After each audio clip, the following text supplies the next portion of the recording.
Assalamu alaikum toğanlar. Şu 3 koçkor satılat. Bağsu kelişim bağda. Tiş buzaleye 3 öten.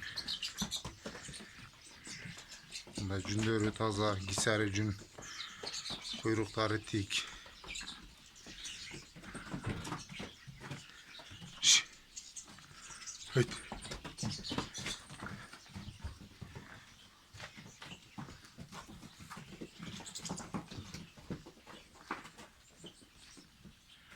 Şşş.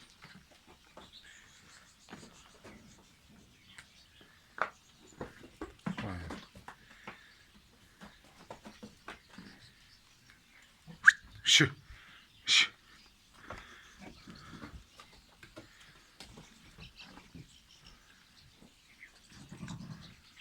Kuyrukları tik tik. Cündörden bunlar taza. Cünler taza. Dastavkası var Kırgızistan içinde.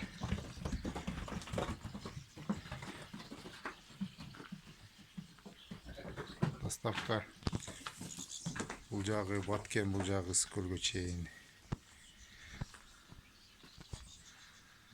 Dastavkadan oylonmoğla problema yok. Satılat. Gisar koçorlar. Şş. Şş.